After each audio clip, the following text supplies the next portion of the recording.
Kaya doon ay 27 anyos. Uy, gipauwanan man ni og bala. Uy, nga naman. Unsa kahay hinungdan ani, og asa man ni netabo. Nakabsan gyud siyang kinabuhi. Katropang Eric Amaro sa dugang detalye. Live report. Mayo butag katropag Chanli katropag Philip pagkakaigalaan no.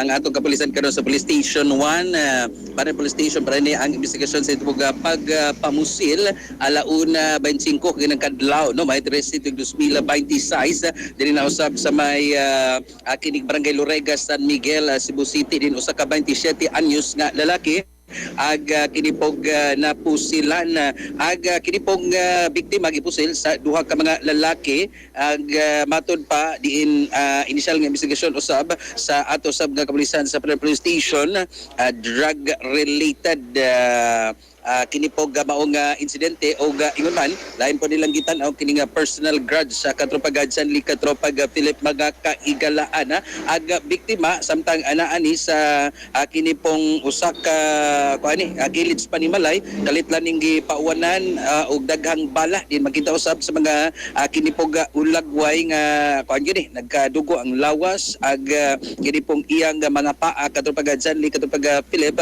og kinipong wa nay kinabuhi na kitaan ang gihulagway lang ang mga responsable nagsulob ni og puros itong nga t-shirt unya daling ni sibat sakay sa motorsiklo sa wa sa matino nga direksyon ang atong kapulisan panigdaron hot pursuit operation patok sa mga suspitsado mo ni ato kasikas-kikas sa station 1 mga katropa medyo init ang gawas nga bahin na basig magduka mo das yung biyahe or inyong mga trabaho para di magduka mga kailan kapi nga magkapalagsika sa Santo Plus Cofmex at the same time muwagtang pasto mga balati tungod sa kinipog iyang mangustin, kamunggay ug soya powder. Kaping nga tambal, Santon Plus Cofmex. Alang sa Digusang Pilipino para sa Pilipinas, inyong katropa Eric Amaro, XFM.